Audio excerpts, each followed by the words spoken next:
Good morning, lovely people. Welcome back to the farm. I'm Brandon, Sojourn Farms, and we have Thane here with us today. Again.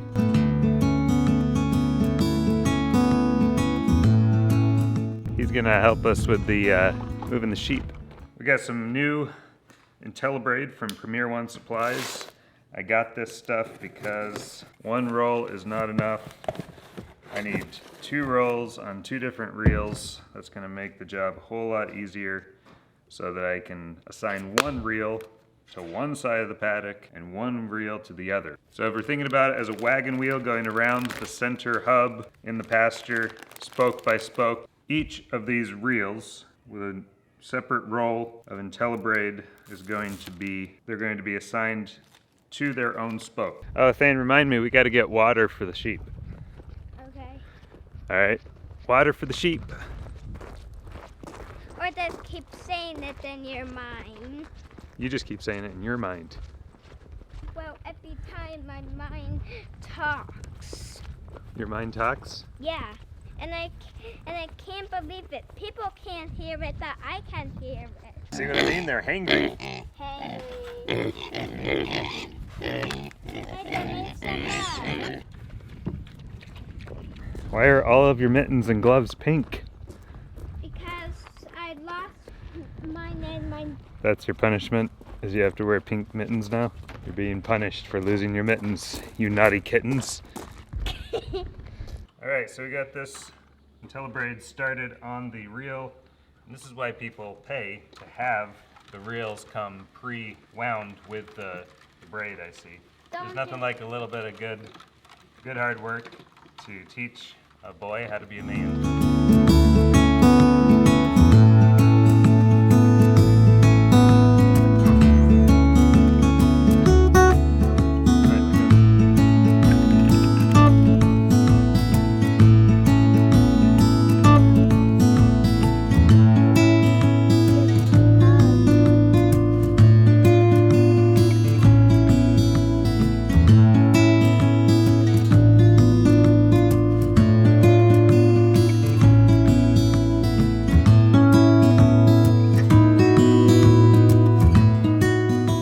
I'm the mysterious being to these sheep who transcends the electric wire. They're looking at it now like, oh, we can get across?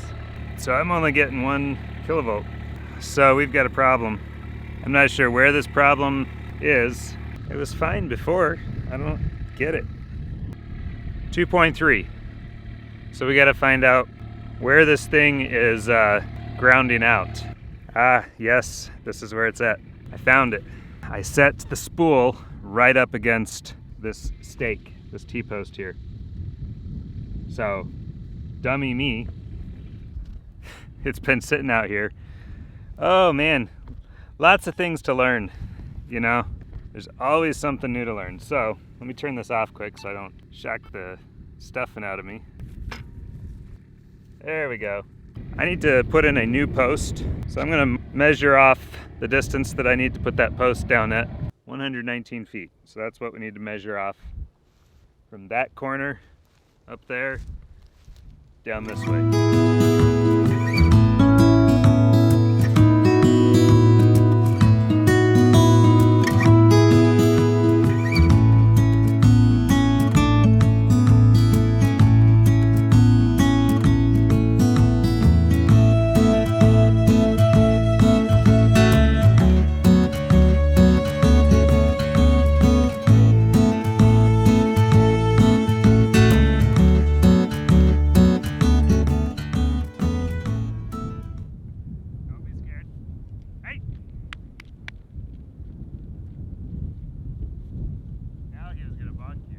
Well, we had a successful changing of the paddocks for the sheep.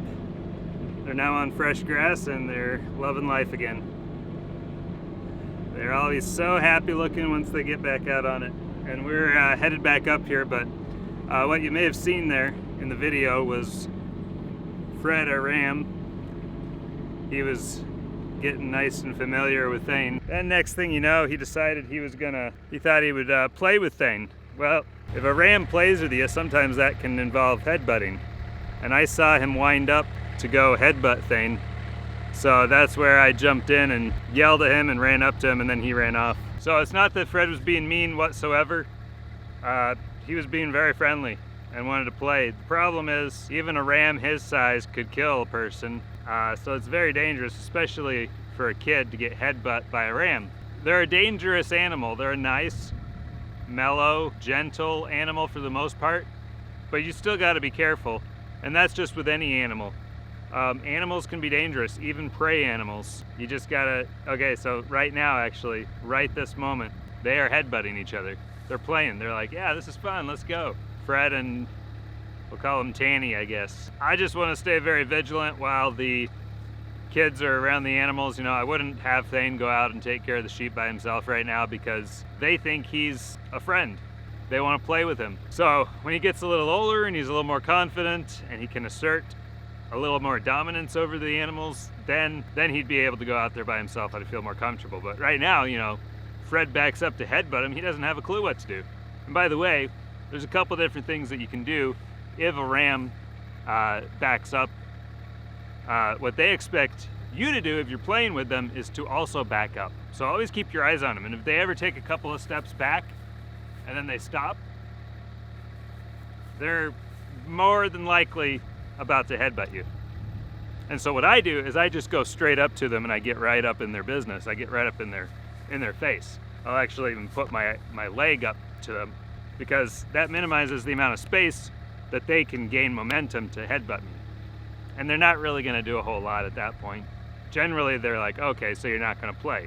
Now, if they're in the process of charging you, then you've got very few options. You can try to dodge, but they're an agile, limber animal, and they're made to swoop in and change direction quickly. So if you just jump off to the side a little bit, they'll just change direction, hit you all the same. Now, it might not be as bad, it might be more of a glancing blow, but something that I saw, and I haven't personally used it myself just because I'm very vigilant. I keep an eye on what the sheep are doing. I don't turn my back on them for more than a couple of seconds.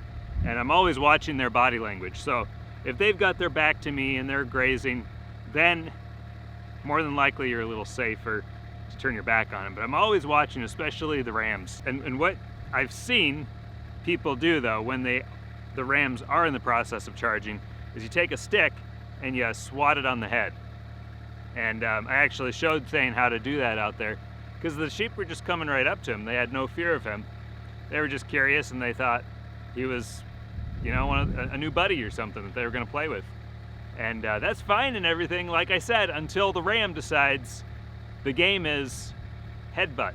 So this is the closest I've seen Fred or any of the sheep get to actually headbutting somebody, but he only took 3-4 steps back. I jumped in between him and Thane, and then he took off and he turned around and ran.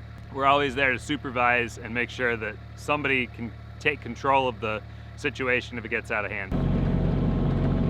Now, some people may think, well, it's just irresponsible for you to have your kids out there with an animal. If it's so dangerous, you know, why have them out there with it? Well, that's where we don't send them out to deal with the larger animals on their own. Even though the pigs are small, we don't have the kids go out and deal with the pigs by themselves. They could run them over. One of them, I think, is 80 pounds of solid muscle and fat.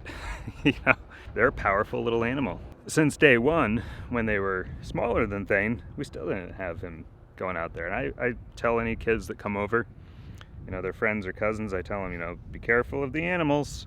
The animals are dangerous. Don't go in there and play with them without adult supervision and somebody who knows how to handle the animals and knows the signs of when an animal is about to do something that could be dangerous. Someday, one of us is probably going to get headbutt. It's probably going to hurt. I know that the sheep are dangerous.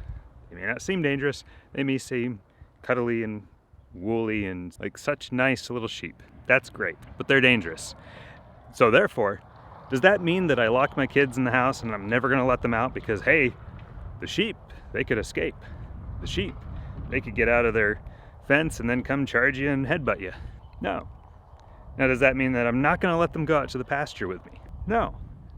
What that means is I'm not going to let them go out to the pasture alone by themselves. We're going to let our kids experience things, but we're in a position to expose our kids to these things, give them experiences that they'd otherwise not have, and do it in a safe way where we've calculated those risks, we've analyzed the threats, and we've taken precautions and done everything in our power to make it as safe as possible for them. The moral of the story: be careful, be wise, but live your life.